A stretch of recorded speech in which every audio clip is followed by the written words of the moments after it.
Telephone conversation है अमेरिकी सदर डोनाल्ड ट्रंप का साउथ एशिया में। जो पहली डिस्कशन या जो पहली कॉल है वो उन्होंने की है। अमेरिकी सदर डोनाल्ड ट्रंप ने भारत को असलहा फरोख्त करने की पेशकश कर दी। भारतीय वजीर आजम नरेंद्र मोदी ने अमेरिकी सदर से टेलीफोनिक राब्ता किया और उन्हें हल्फ उठाने पर मुबारकबाद पेश की। कश्मीर से पाकिस्तानी हदूद में दाखिल होने वाली मुसाफिर खातून को थप्पड़ मारने और जवाब में खातून की जानिब से एहलकार को थप्पड़ मारने के खिलाफ मकामी शहरी ने थाने में दरख्वास्त दायर कर दी है। वहाँ पे एक ऑर्गेनाइजेशन अमेरिका में वो उसके कुछ लोग एक डिनर पे थे। वो डिनर अब जो हमारे मोहसिन नकवी साहब हैं उन्होंने ये कहा है कि वो डिनर था गैंगस्टर स्ट्रेटजी।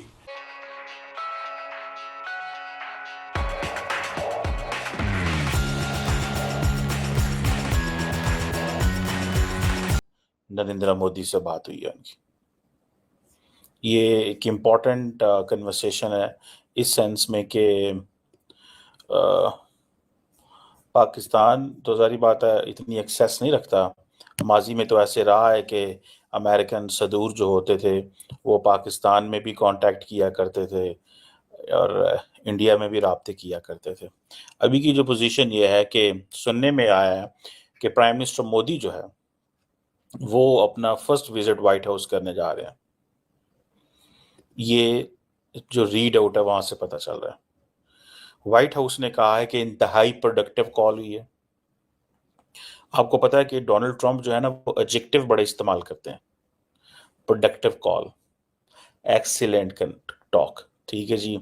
और दोनों लीडरशिप ने जिस चीज़ के ऊपर फोकस किया है वो ये है कि हमने कैसे regional issues means China, because Pakistan is not an issue for the United States, Pakistan may be an issue for the Indians.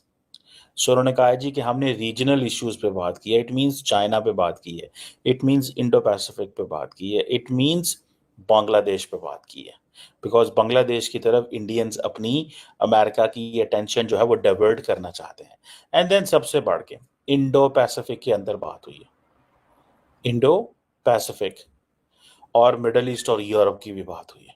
Middle east और यूरोप से मुराद ये है कि नरेंद्र मोदी ने ये बताया होगा ट्रंप को कि we are committed in providing every kind of assistance to Israel, बताने के लिए। एंड देन नरेंद्र मोदी ने ये जरूर कहा होगा कि जो I2U2 है उसको एक्टिवेट करने की जरूरत है।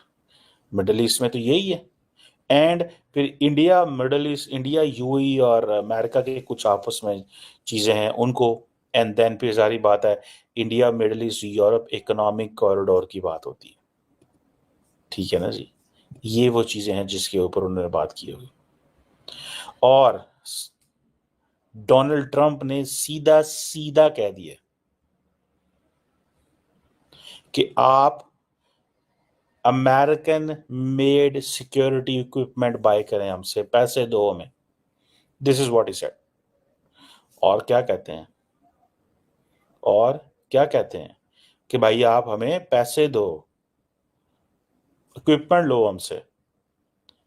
और ये जो इक्विपमेंट है जारी बात है इंडियंस तो चाहेंगे बाय करना। ये मैंने आपको पता, पहले भी मैंने इसके ऊपर बात आपसे की। जो एक US based public relations firm है उसका कोई डिनर था, वहां पे मैं गया था। तो मैं तो किसी एंटी चाइना एनजीओ से नहीं मिला, लेकिन इंडियन मीडिया ने इस पर इतना प्रोपेगेंडा किया है और इतना ज़्यादा प्रोपेगेंडा हुआ है कि पाकिस्तान के फॉरेन ऑफिस को आज एक बाकायदा क्लैरिफिकेशन जारी करना पड़ी कि पाकिस्तान वन चाइना पॉलिसी पे खड़ा है। अब ये जो मुझे नहीं याद पड़ता पिछले 25-30 साल में पाकिस्तान को कभी ऐसी सफाई पेश करनी पड़े जो पाकिस्तान ने अभी सफाई पेश की है आज पाकिस्तान के फॉरेन ऑफिस ने, कि चीन को ये यकीन दिलाया है कि हम वन चाइना पॉलिसी पे खड़े हैं। मुझे नहीं याद पड़ता, हो सकता कभी हुआ, मेरा नहीं ख्याल कभी हुआ। तो ये सोचे कितना बड़ा wise move of him to go to that dinner, the Mohsin Naqvi. भाई अब मोहसिन नकवी तो कह रहा है मैं वहां पे एक पब्लिक रिलेशन फर्म के डिनर पे गया हूँ, तो उसमें वो शायद मेंबर्स थे। आई डोंट नो, अगर मुझे इसका हकीकत का नहीं पता। अच्छा। क्योंकि कॉन्ट्राडिक्टरी इंफॉर्मेशन आ रही है।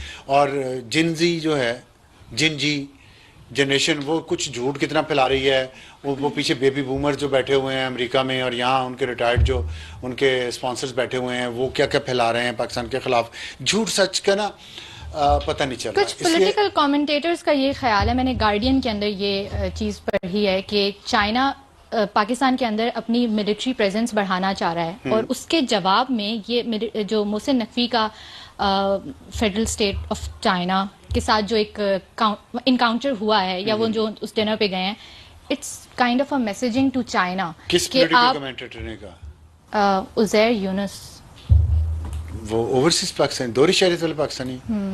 अच्छा अच्छा अच्छा, चले फिर तो मैं इस पे, but he is quite wise, no? नहीं ये मैंने कुछ कहा है? अच्छा, मैंने तो नहीं कहा ही इज नॉट वाइज, ये तो मैंने बात ही नहीं की। मैंने तो आपसे सिर्फ पूछा है कि दोहरी शहरियत वाले पाकिस्तानी, मैंने सिर्फ ये पूछा है, इसलिए इतना ही रहने दें। वाइज अनवाइज की तो हम बात ही नहीं कर रहे। देखिए मैंने एक बात तो अपने आप से अहद किया, मैं पॉलिटिकली करेक्ट नहीं रहना चाहता कि मैं कहूं कि हाँ मैंने ये भी इसको भी तारीफ कर दी और इसकी भी तारीफ कर दी और इस पे भी तनकीद की है तो अब इस पे भी तनकीद की है बैलेंस करने के लिए। नो, मैं नहीं हूँ ऐसा, मैं बहुत क्लियर हूँ। तो यू थिंक इसमें अपने लोगों के साथ हूँ, ठीक है, और वो लोग इंसान हैं सबसे पहले, फिर मुसलमान हैं, फिर पाकिस्तानी हैं, बाकी पंजाबी पख्तून बाद में आते हैं। बात ये है कि उज़ैर यूनुस साहब के बारे में जो अभी आपने नाम लिया तो मेरे जहन में आया कि वो क्रिटिकल हैं मोहसिन नकवी साहब के। मैं कुछ देख रहा था उनके ट्वीट्स, तो उनकी कार्रवाइयों पे वो नज़र रखते हैं, विच इज़ नॉट बैड।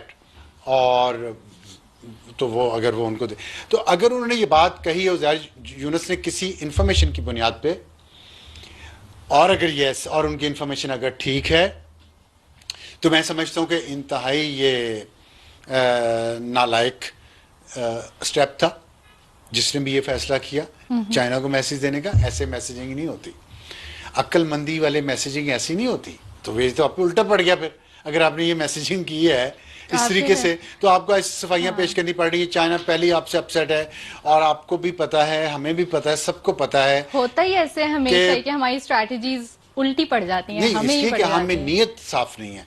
हम सबको पता है कि पाकिस्तान में एक बहुत स्ट्रांग ग्रुप है रिटायर्ड लोगों का और सर्विंग का भी, सियासत में भी वो लोग हैं जो बहुत प्रो अमेरिका हैं। वो चाहते हैं कि हमें अमेरिका गोद ले ले, हमें अमेरिका अपनी रियासत डिक्लेयर कर दे बेशक, या गुलामी में ले ले। ऐसे नहीं मुल्क चलते, मुल्क चलते हैं इक्वालिटी ऑफ रिलेशनशिप पे।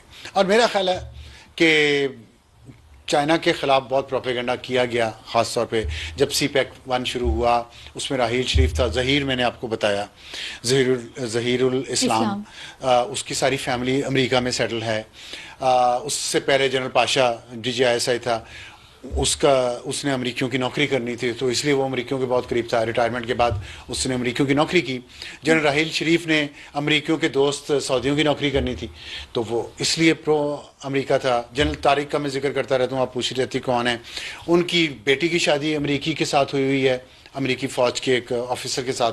तो देखिए, जब आपके इतने इंटरेस्ट, आपकी रिश्तेदारियाँ, आपके बच्चे, आपकी जायदादें अमेरिका में हों, तो आपका दिल धड़कता है। मैं 1 साल हार्वर्ड में पढ़ के आया हूँ, तो मेरा इतना अच्छा वक्त वहाँ पे गुजरा अपनी फैमिली के साथ कि मैं समझता हूँ, good flex by the way, मैं समझता हूँ कि जो कैम्ब्रिज है, जहाँ पे हार्वर्ड है, मैं कभी कभार सोचता हूँ कि शायद मेरा दूसरा घर है।